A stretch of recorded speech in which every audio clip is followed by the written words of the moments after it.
भाई किसी ने सही कहा है, अधूरा ज्ञान खतराए जान। यानी कंप्लीट इंफॉर्मेशन जितनी तेजी से आपके करियर को सही दिशा में ले जाती है, आधी अधूरी जानकारी उतनी ही तेजी से आपको गड्ढे में ले जाती है। नेटवर्क मार्केटिंग एक्चुअल में वो ट्रेन है जो कि गरीबपुर से अमीरपुर जाती है और पिछले कई दशकों से लगातार जा रही है। लाखों लोगों को आज तक उनकी मंजिल पे पहुंचा भी चुकी है। और अगर आप ये वीडियो देख रहे हो तो इस बात की पूरी संभावना है कि कहीं ना कहीं आप भी इस ट्रेन का टिकट कटवा चुके हो। आप सबको मेरी तरफ से हार्दिक बधाई। लेकिन असली जश्न का मौका तो तब बनेगा जब आप अपनी मंजिल पे यानी अमीरपुर पहुंच जाएंगे। मुद्दे की बात यह है कि इस ट्रेन का टिकट तो बहुत सारे लोग कटवा लेते हैं, लेकिन ज्यादातर लोग अमीरपुर नहीं पहुंच पाते। जब ये ट्रेन गरीबपुर से चलती है तब तो इस ट्रेन में इतनी ज्यादा भीड़ होती है कि पांव रखने तक की जगह मिलना भी मुश्किल हो जाता है।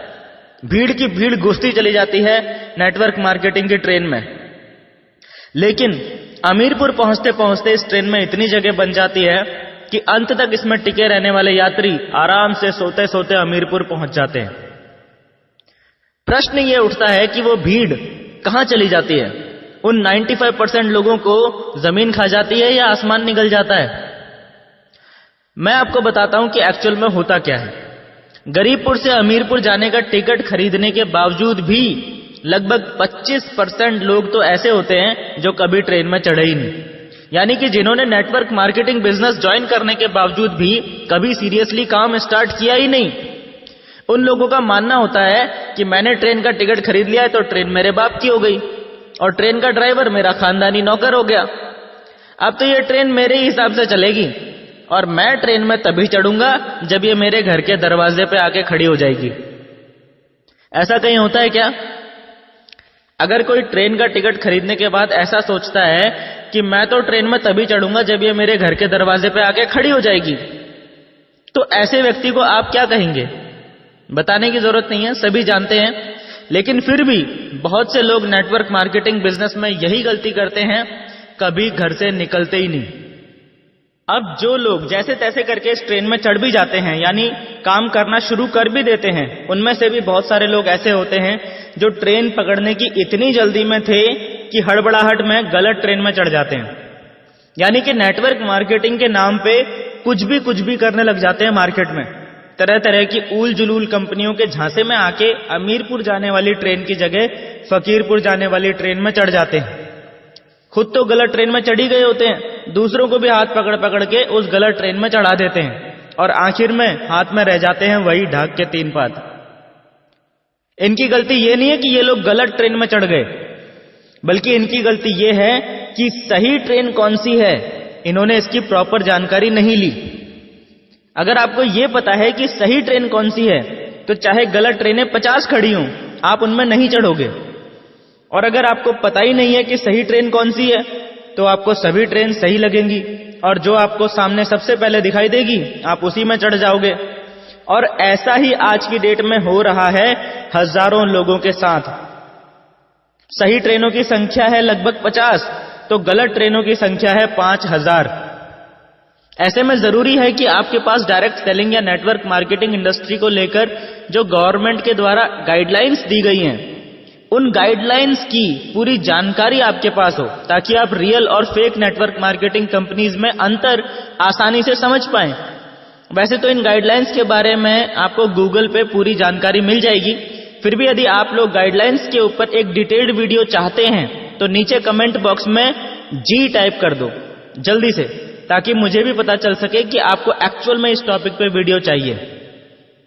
आपको आज की मार्केट सिचुएशन के बारे में जानकर आश्चर्य होगा कि मार्केट में आज की डेट में जितने भी नेटवर्कर्स काम कर रहे हैं और अपना जीवन बदलने के लिए दिन रात कड़ी मेहनत कर रहे हैं, उनमें से लगभग 70% लोग गलत ट्रेन में चढ़े हुए हैं। मात्र 30% ही सही ट्रेनें पकड़कर आगे बढ़ रहे हैं। पर इससे भी बड़ी और गंभीर समझने लायक बात यह है कि इनमें से भी बहुत सारे लोग, इन 30% में से भी बहुत सारे लोग सही ट्रेन में चढ़ने के बावजूद भी अमीरपुर नहीं पहुंच पाते हैं। इसका कारण यह है कि गरीबपुर से अमीरपुर जाने वाली ट्रेन कई जगहों पे यानी कई स्टेशंस पे रुक रुक के अमीरपुर जाती है। और ये सभी लोग इनमें से ही किसी ना किसी स्टेशन पे ट्रेन से उतर जाते हैं, इसीलिए ये लोग कभी भी अमीरपुर नहीं पहुंच पाते। वैसे तो छोटे मोटे सैकड़ों स्टेशन हैं जो गरीबपुर से अमीरपुर के बीच में आते हैं, पर इनमें से 5 ऐसे बड़े स्टेशंस हैं जहां पे सबसे ज्यादा लोग इस ट्रेन से उतर जाते हैं और कभी अमीरपुर नहीं पहुंच पाते। सबसे पहला स्टेशन आता है भयनगर। जिनके मन में भय होता है किसी भी प्रकार का, वो सारे लोग इस स्टेशन पे ही उतर जाते हैं। असफलता का भय, ठुकराए जाने का भय, कंपनी बंद हो जाने का भय, नौकरी छूट जाने का भय, परिवार वालों और करीबियों के विरोध का भय, और इसी प्रकार के ना जाने कितने भय हम अपने मन में पाले रहते हैं। ये भय आपकी सफलता का सबसे बड़ा दुश्मन होता है और आपके असली व्यक्तित्व को खुल के लोगों के सामने आने नहीं देता। एक बार आप इस स्टेशन से आगे निकल जाते हैं और अमीरपुर जाने वाली ट्रेन से उतरते नहीं हैं, तो अगला जो स्टेशन आता है जहां पे अधिकतर लोग ट्रेन से उतर जाते हैं वो है संदेहपुरी। संदेह यानी डाउट या शक ऐसी बीमारी है जिसका इस दुनिया में कोई इलाज नहीं है। संदेह सीधा आपकी बुद्धि पर अटैक करता है और आपकी सोचने, समझने और डिसीजन लेने की क्षमता को खत्म कर देता है। डाउट कभी भी आ सकता है, डाउट किसी पे भी हो सकता है, कंपनी पे, प्रोडक्ट्स पे, सिस्टम पे, अपलाइन पे, किसी पे भी। इस डाउट को सिर्फ एक ही तरीके से रोका जा सकता है और वो तरीका है विश्वास करना। विश्वास करना अपनी कंपनी पे, विश्वास करना अपने प्रोडक्ट्स पे, विश्वास करना अपने सिस्टम पे और अपलाइंस पे। अगर आप में विश्वास है तो आप संदेहपुरी स्टेशन से भी बच जाएंगे और आगे निकल जाएंगे। एक बार आप इस स्टेशन से आगे निकल जाते हैं और अमीरपुर जाने वाली ट्रेन से उतरते नहीं हैं, तो अगला स्टेशन यानी तीसरा बड़ा स्टेशन जहां पे अधिकतर लोग ट्रेन से उतर जाते हैं वो है सलाहपुर। जी हां, आपने भय पे जीत हासिल कर ली, आपने संदेह पे जीत हासिल कर ली। अब आपको उन लोगों से बचना है जो आपको फालतू सलाह देकर आपके रास्ते से भटकाने की कोशिश करते हैं।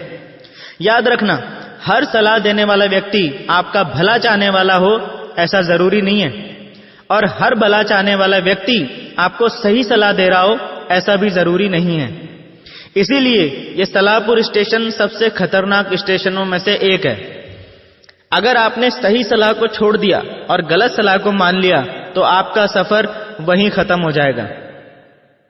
ज्यादातर लोगों के साथ समस्या यह है कि उन्हें समझ ही नहीं आता है कि कौन उन्हें सही गाइड कर रहा है और कौन उन्हें मिसगाइड कर रहा है। जरूरी नहीं है कि चिकनी चुपड़ी बातें करने वाला आपका भला चाहने वाला ही हो और कड़वी बातें करने वाला आपका बुरा चाहने वाला ही हो। एक सिंपल सा लॉजिक देता हूं आपको, जिससे कि आपको आज के बाद ये अंडरस्टैंड करना आसान हो जाएगा कि कौन आपको सही सलाह दे रहा है और कौन आपको गलत सलाह दे रहा है। हर वो व्यक्ति जो नेटवर्क मार्केटिंग बिजनेस में एक्सपर्ट है, और आप जहां भी, जिस भी कंपनी में, जिस भी पोजीशन में हो, आपकी ग्रोथ से अगर उस व्यक्ति को इनकम हो रही है, आपकी टीम बढ़ने से अगर उसका बिजनेस भी बढ़ रहा है, तो समझ लो कि वो आपको सही सलाह दे रहा है।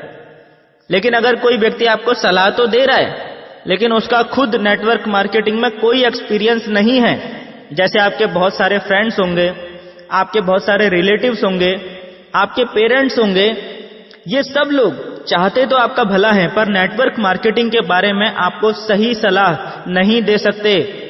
इसीलिए टेक्निकली इनकी सलाह पे चलना आपके नेटवर्क मार्केटिंग करियर के लिए घातक सिद्ध हो सकता है। दूसरे वो लोग जो आपको सलाह तो देते हैं और वो लोग नेटवर्क मार्केटिंग के एक्सपर्ट भी होते हैं, लेकिन उनके द्वारा दी गई सलाह के अंदर एक हिडन कमांड छुपी होती है। यानी कि वो लोग डायरेक्टली आपको आपका रास्ता बदलने के लिए नहीं बोलते, लेकिन उनकी मंशा यानी इंटेंशन यही होती है कि आप अपना रास्ता बदल के उनके साथ उनकी कंपनी में शामिल हो जाएं। इस जगह पे आपको बहुत ज्यादा सतर्कता बरतने की जरूरत होती है कि जिस व्यक्ति से आप सलाह ले रहे हो, क्या वो व्यक्ति दिल से आपका भला चाहता है या आपसे पहले अपना भला चाहता है। सबसे ज्यादा वो लोग इस सलाहपुर स्टेशन पे उतर जाते हैं जो नेटवर्क मार्केटिंग में बिगिनर्स लेवल पे होते हैं। इसीलिए सावधान रहें। सलाहपुर में कहीं अपनी ट्रेन से उतर मत जाना किसी की सलाह मानकर, कान बंद करके अपनी सीट पे बैठे रहना, यानी लोगों की बातों की परवाह किए बगैर अपना काम करते रहना। जब आप इस सलाहपुर स्टेशन को भी पार कर लेते हैं तो आपके रास्ते में चौथा सबसे बड़ा स्टेशन आएगा आलसपुर। जी हां, आलस अगली सबसे बड़ी बाधा है आपके रास्ते की। हम में से बहुत से लोग आलसपन के जाल में फंस के अपने लक्ष्य को, अपनी मंजिल अमीरपुर को भूल जाते हैं और आलसपुर स्टेशन पर ट्रेन से उतर जाते हैं। अगर दिल्ली से मुंबई ट्रेन का सफर 22 घंटे का है तो आपको हर हाल में 22 घंटे उस ट्रेन में बैठना ही पड़ेगा। आप अपनी मर्जी से बीच में किसी भी स्टेशन पे उतर के घूमने नहीं जा सकते। 22 घंटे मतलब पूरे 22 घंटे। लेकिन आलसी लोग इतना झेलने से पहले ही बीच में आलसपुर पे उतर जाते हैं। फिर बोलते हैं ट्रेन में तो हम भी चढ़े थे जी, हम तो अमीरपुर नहीं पहुंचे। आलसी आदमी हर काम को टालता रहता है, बहाने बनाने लगता है और अपनी लाइफ की हर प्रॉब्लम के लिए दूसरों को दोष देने लग जाता है। इसीलिए उनके बिजनेस की ग्रोथ रुक जाती है, टीम काम करना बंद कर देती है, अपलायंस भी कुछ टाइम बाद गौर करना बंद कर देते हैं और यह आदमी धीरे धीरे खुद ब खुद बिजनेस से आउट हो जाता है। आदमी में आलस पैदा क्यों होता है? इसका सबसे बड़ा रीजन है आदमी के काम करने का कोई बहुत बड़ा क्लियर कट पर्पस ना होना। इसीलिए कहा जाता है कि इस नेटवर्क मार्केटिंग इंडस्ट्री में डायमंड वही बन सकता है जिसके पास उसका क्लियर कट पर्पस होता है, क्योंकि ये पर्पस आपको हमेशा आलस से दूर रखता है। यानी आपको आलसपुर स्टेशन पर ट्रेन से उतरने नहीं देता। एक बार आप आलसपुर को भी पार कर लेते हैं तो अमीरपुर पहुंचने से पहले आखिरी सबसे बड़ा स्टेशन आपके रास्ते में आता है होशियारपुर। ये पंजाब वाला होशियारपुर नहीं है, ये ज्यादा होशियारी दिखाने वालों का होशियारपुर है। अपने आप को सबसे सयाना समझने वाले, सबसे ज्यादा नॉलेजफुल समझने वाले, अपने को ही समझदार, दूसरों को बेवकूफ समझने वाले, अपना उल्लू सीधा करने की कोशिश करने वाले, मुंह में राम बगल में छुरी वाले, दूसरों के हितों को दरकिनार करने वाले, नियमों को तोड़ना अपनी शान समझने वाले, हर काम में शॉर्टकट तलाशने वाले, दूसरों के सर पर पैर रखकर सफल होने की कोशिश करने वाले, इस तरह के सभी लोगों का सफर इस स्टेशन पे आके खत्म हो जाता है, क्योंकि इनके अंदर बीमारी होती है अपना दिमाग लड़ाने की और अपने आप को अपने अपलाइन से ज्यादा स्मार्ट साबित करने की।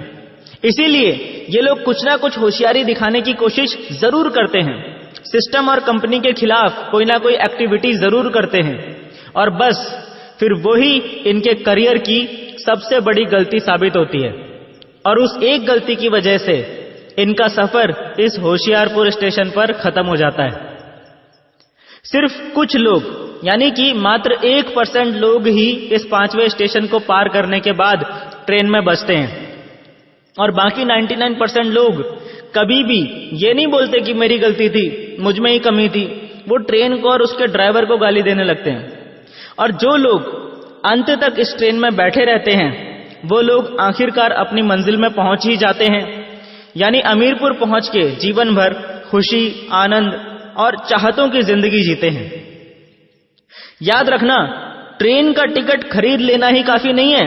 अपने आप को गरीबपुर से अमीरपुर पहुंचाना सबसे पहले आपकी खुद की जिम्मेदारी है, उसके बाद ही किसी और से कुछ उम्मीद करना।